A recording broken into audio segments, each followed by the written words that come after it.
Anyone else for Kay at this time? Sherry?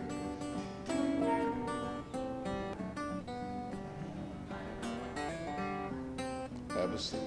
Just relax. It's talking among friends. Conversation. I've known Bill and Kay and the whole family for 33, going on 34 years now. And when Kay was becoming very, very ill, they both started calling me. This was back in January after Bill had lost his sight. And it took a while to get things organized and squared away. And I agreed, and thanks to the kindness of Moody and Norma, they came and got me. Came out there with a suitcase and a duffel bag, and I had 3 wonderful months to spend with Kay.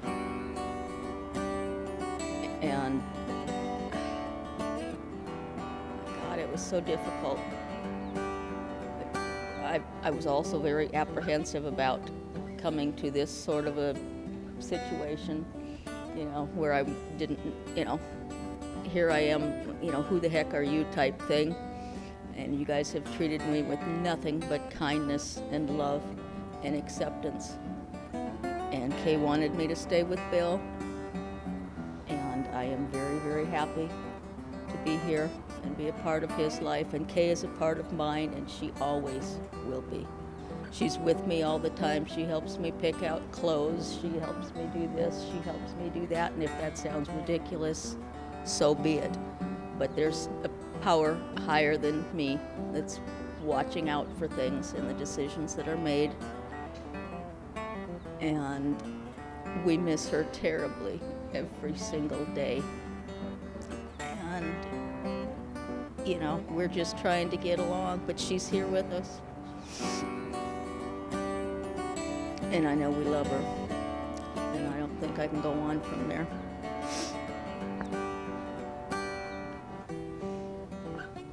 Thank you so much, Sherry. Thank you so much for sharing.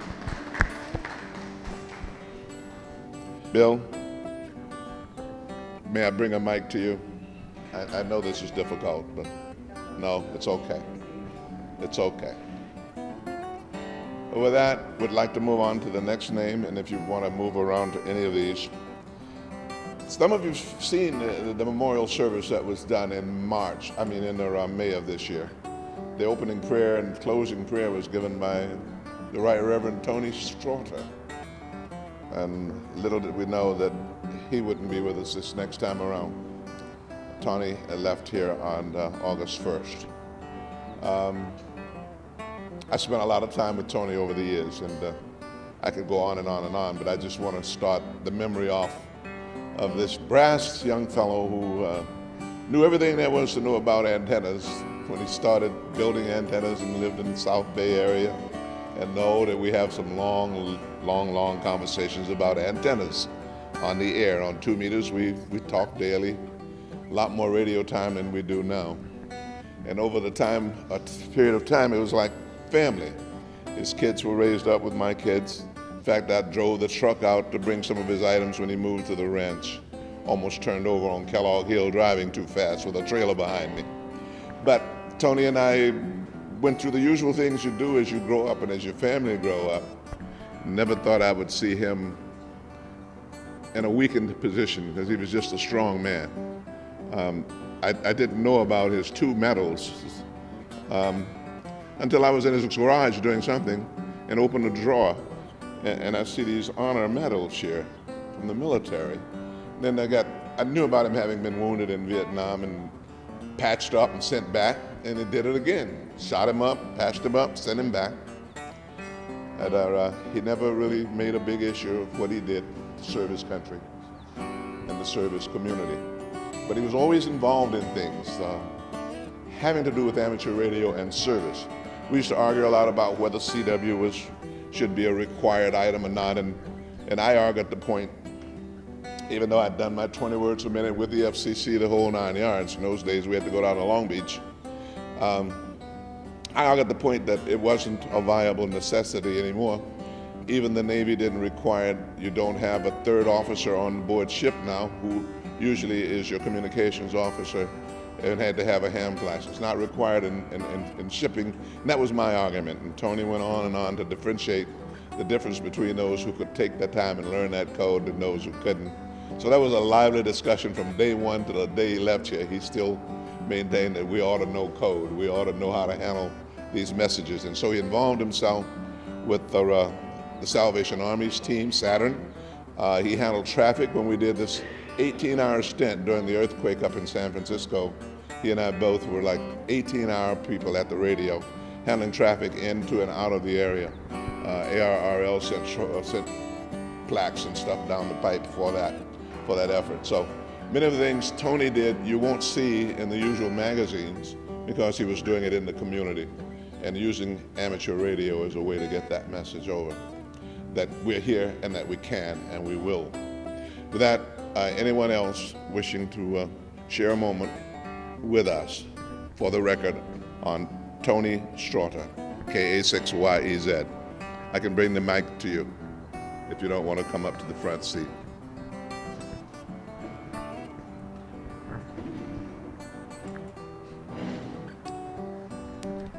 Bob. Hi, Tony was my friend, my reverend, my hero.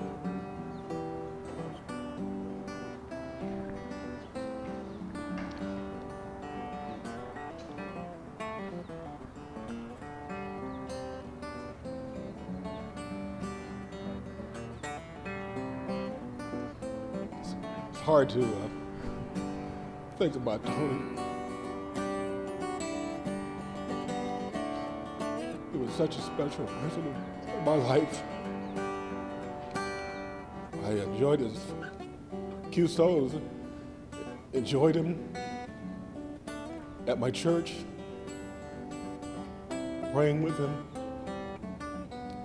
enjoying putting up antennas together, and one hell of a standard of a person.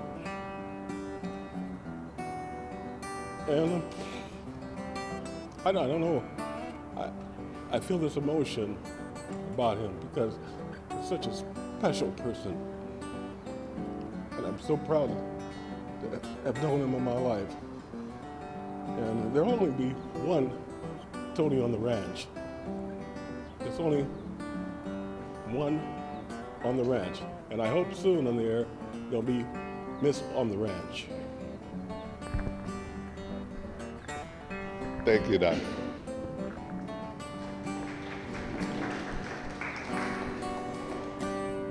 Anyone else? But we move on to our immediate past president, Ted Theodore Snead. Again, I'll take the liberty to just reminisce a bit about Ted. Some of you have heard my stories as I talked about having really much, almost joining the Snead family, because they had a unique thing of just the siblings, not a whole big family reunion, just he and his brothers and sisters getting together annually at one of our homes. And Norm and I were invited to be there and treat it like family. And what a glorious time.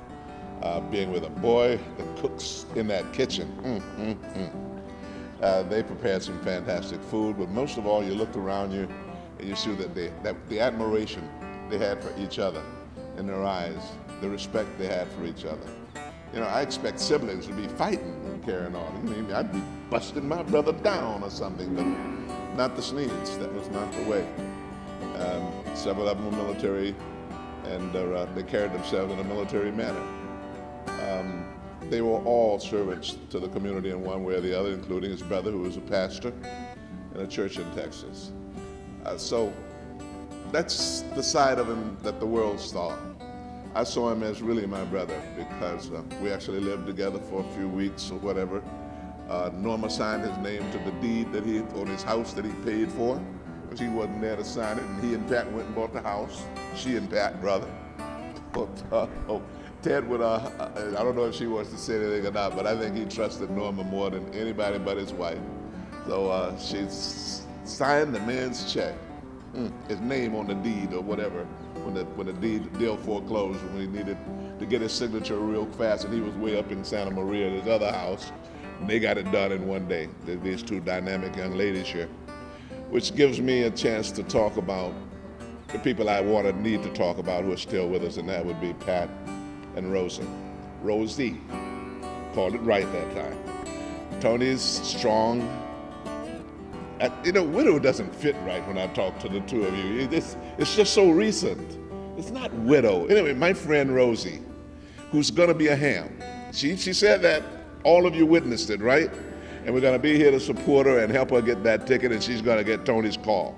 It won't be too long. It might be a year, 6 weeks, 6 months, I don't care. Rosie's gonna do it. She has that kind of resolve. She gets things done. And her life is orderly. She took care of things and had it laid out so well. I was there like, what else you need me to do, Rosie? Rosie didn't have too much for me to do. It was all done. And so I want to pay tribute to you especially at this time for being the backbone there to help raise those kids, and right there with Tony, whatever he wanted to do, whether it was in the church or the community or in your house, and manicuring that yard. No, you actually took that over, didn't you? She made things grow. She touched things, beautiful gardens and all of that. And especially to Pat, my sister. Just really family, more family than any of my immediate brothers and sisters that I can really relate to now. And I'm the oldest of 10 also, as was Ted. But Pat has been the most caring person with me and my family. My grandson, I don't have any great-grandsons, do I? No. My grandson, Gabriel, is what, 10 years old now. He took off from school. He had to be there to say goodbye to Uncle Ted. And I noticed on some of the pictures, he's right there by Pat, her buddy. Anyway, she's part of our not just immediate family, but my extended family. We've done things with and for each other and in the community, and we'll continue to do that, Pat. Thank you so much for allowing us your presence here today. And this time I'm going to shut up and ask either one of you if you want the mic. Rosie, anything? Stay there where you are. Bring it to you. Okay. Anything you want to say? Well, first of all, I want to thank everybody just to be there, to think about it, to celebrate the life of his homegoing. We have celebrated our 40th anniversary in March. He has been diagnosed with cancer, pancreas cancer, in June. He had his surgery on July the 1st. And the doctors and everybody thought he was probably gonna make it at least 6 months to 5 years. But unfortunately, it went too fast, and it was aggressive and too quick. A month later, after he had the surgery, he passed. And I kind of miss him. And I still love him. And I know he'd be missed by all of you, and especially by all of his friends. And I listen to sometimes on the radio, I go in his ham shack, and I listen sometimes, when he talks to some of the guys out there.